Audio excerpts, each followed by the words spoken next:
Guys, Learning with Rich here. In this video, let's continue our discussion about foundation. Okay, so our last topic, we have learned how to add isolated footings. So this time around, I'm going to teach you how to create a concrete masonry unit elevator shaft. Okay, so that is what we are going to do. So we are going to create a CMU, or concrete masonry unit elevator shaft in our building. Okay, so let's get started. So I'm gonna open now the project.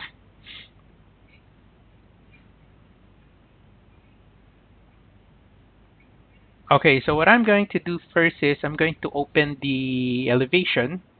Okay, so because the elevator shaft that I'm going to create will gonna be reached until the penthouse level of our project. So for me to do that, so I need to create first the level, right? So let's go to the south elevation, or any elevation here. It can be east, north, south, or west.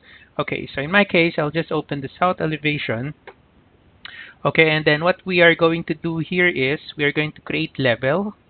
So let's select the level tool, click that, and then let's use the peak lines option. So let's click that one.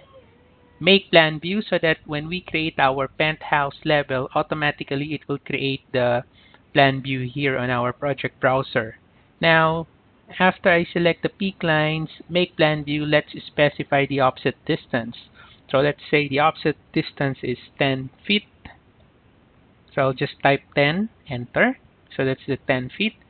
So I want that to be here. Okay, so make sure the level that you will be creating is above, just like mine. Do not move your pointer a little bit below, because the level that you will be creating will be created below. Okay, so you need to hover your pointer up to the roof level and then click. There you go. And then let's select here modify. And then after that, let's click the level that we created, and then let's modify this one. So let's check the bubble, and then let's change the name of the level here. So let's click that. Let's call it, penthouse. Enter. Okay. So by the way, there's the level that we just created after we create, or there's the floor plan that we created after we create our level here. Okay, so after creating the penthouse, so what we are going to do next is let's go to level 1. Okay, now for the elevator shaft, so this is where I'm going to create it. Okay, so in this area. Now for me to be able to see it nicely, so what I'm gonna do is I'm going to open the visibility graphic overrides. I can type VG, or I can just select here edit. So I click that one. And then after that, I go to the Revit links. So what I want to do is to turn off the visibility of the architectural model. So I just uncheck that one, and then I select here OK.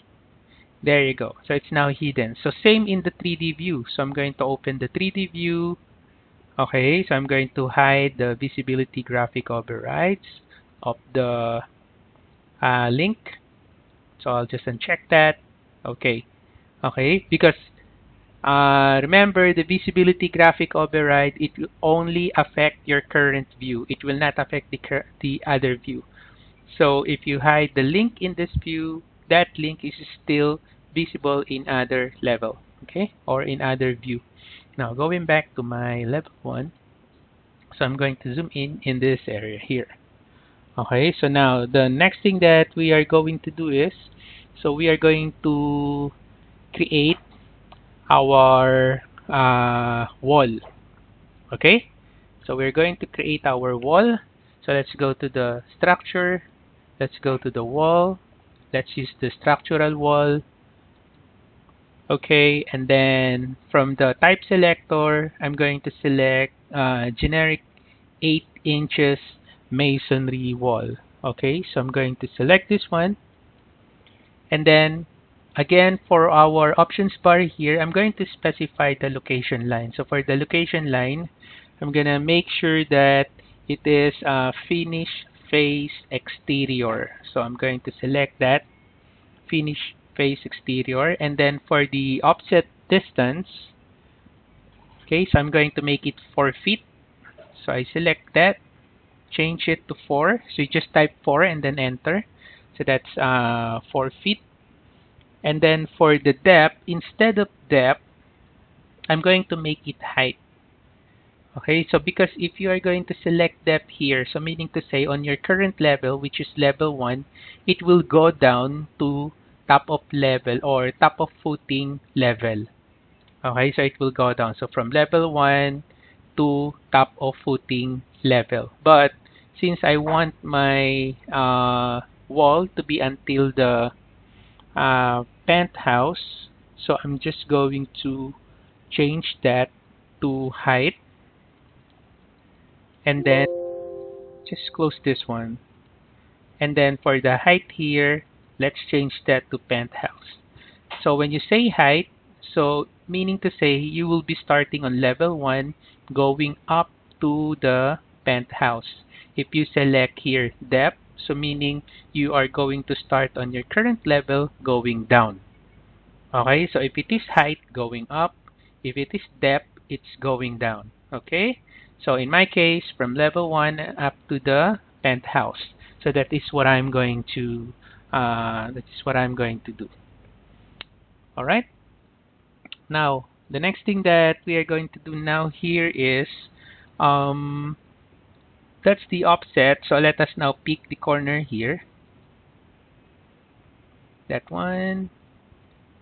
Okay, so as you can see, the offset of 4 feet was created below. So for me to be able to place that above, I'm just going to press the space bar once. Okay, remember every time you press the space bar, it flips the side. Okay, so it flips the location. So that's the thing. So I'm going to pick here.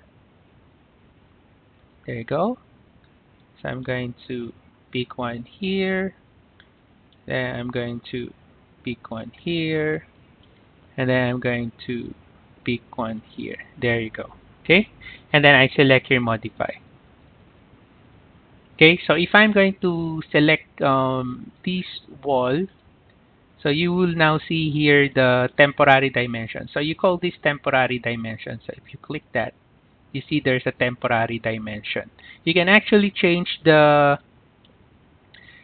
justification of your temporary dimension, because as you can see right now, if you click an element, the temporary dimension, it snaps at the center line of the element, right? So if I select this one, so as you can see, it starts at the center line. You can actually change that if you go to the Manage tab. Okay, so if you go to Manage tab, this one, and then you go to Additional Settings, and then you see there's a Temporary Dimensions. So you just click the Temporary Dimensions, and then you can specify from here. So let's say for the temporary, I'm going to change that to faces. Okay, so you just need to select the faces. Okay, let me just click the faces, and then I want the doors and windows. I want my temporary dimension to snap at the opening. Okay, right? So I'm now going to select here OK. So the temporary dimension measure from the faces, and then the doors and windows measure from the openings. Okay, so I select here OK.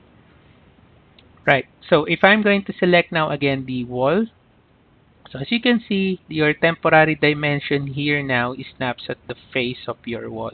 You see that one? So if I select this, it's now snapping at the face of the wall, your temporary dimension. Okay, so what I'm going to do now is I'm going to change it. So let's say, oh, I do not want this 14 feet and 11 inches. I just want to make this, let's say, 15 feet. So I can just click that, change that to 15, 15, enter. Okay, so it's now 15. So I'm going to select this one. Alright, sorry, this one. Okay, so it's 11 feet and 1/4 inch. So I do not want to have a 1/4 inch. So I'm just going to make it 11. Enter. There you go. so that the dimension of my wall here is 15 by 11. Okay, so that it's kind of symmetrical. Now, the next thing that I'm going to do is I'm now going to add a foundation underneath, okay, of our structural wall. So to do that, I'm going to select again the structure tab, and then let's select uh, foundation wall. Okay, so the structural wall. So let's select this one. Okay, so click the drop down arrow. Let's look for the foundation, 12 inches concrete. Okay, so we are going to use this type. We are going to duplicate that to create a new one. So let's select this. Okay, so let's say I want to duplicate this because right now I only have 12 inches and 1 foot 6 inches, right? So let's say I want to create uh, 8 inches. So I'm going to duplicate this, change this to 8, remove the 2, so that's what I want. And then I'm going to select your OK, and then I select your edit. Let's change the thickness. So we want 8 inches, and then OK. There you go. So it's now 8 inches. Okay, so I'm going to select OK now. Now for the depth, okay, so automatically if you select a structural wall of wall foundation, it is already set to depth.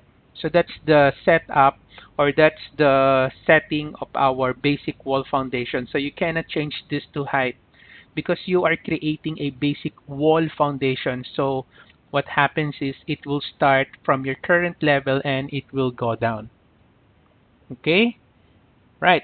Now I'm going to make it. All right. I think top of footing will be good. Top of footing, and then for the location line, I'm going to make sure that it's a wall center line, and then we are going to use the peak lines option here. Okay, and then I'm going to hover my pointer to the center line, just like that, and then press tab. It will highlight the whole connection or chain of walls, and then just click. There you go. So it's now placed. So I'm going to select here modify. So we can't see that in this view, but if I'm going to change my view back to 3D, there you go. So you will now see our wall here. So there's our foundation wall, and then this is now our structural wall. Okay, all the way to the penthouse level. Now, the next thing that we are going to do is we're now going to create a footing. Okay, so we're going to add a footing or slab in our model. Okay, so how to create our slab? So I'm going to open the top of footing here, the floor plan top of footing, because we are going to create here a foundation slab. Okay, so to do that, from the structure, I'm going to select the foundation slab. Okay, and then let's look for, okay, so let's use the 12 inches foundation slab. So I'm going to select this. Okay, and then after that, what else? All right, so we will be using peak lines. Okay, the peak lines tool, and then for the offset, let's make it 6 inches. Okay, so 6 inches. Okay, and then after that, how about I'm going to pick here, I pick here, pick, pick. Okay, there you go. Alright, now the next thing that we are going to do is I'm going to create here a for the sump pit. Okay, so I'm going to add an opening here. Okay, so I'm going to add an opening. So what I'm going to do is, let's create peak lines here using the peak lines option, and then let us specify here the distance. Okay, so that's the distance. So we are going to make it, let's say, 12 inches. Okay, and then let's use the peak lines. Let's create one here, here, hmm, here, then this one, and then modify. And then we need to create an opening here. So we need to close this. So make sure the opening here is just a square. So we will be using trim extend to corner to clean it up. So I'm going to select that. So I click the two sides that you want to remain. Okay, so you select that, then select this one, and then select this one.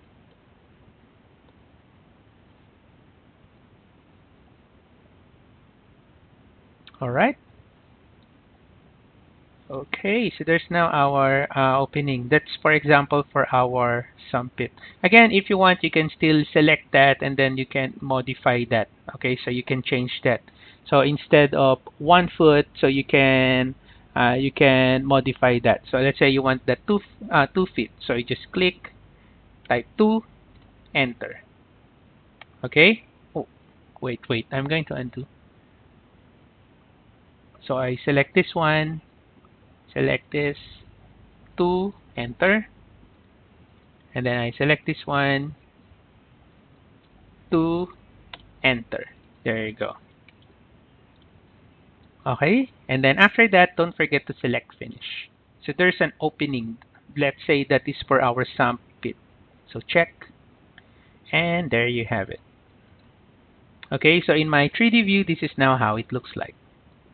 There you go. So I can click this, hold the ship, and then hold the orbit, the middle scroller of your mouse so that you can orbit. So there you go. So there's the opening for the sump pit, for example. Okay, so basically this is how you create your concrete masonry unit elevator shaft. So if you want to go back or show again your architectural model, let's just go to the visibility graphic override and then just select. Okay, there you go. Okay. Alright, so hopefully you learned something from this video, guys. If you have any comments, questions, or suggestions, you can put it on the comment section below, and I'll get back to you guys as soon as I can. Thank you for watching. Have a nice day.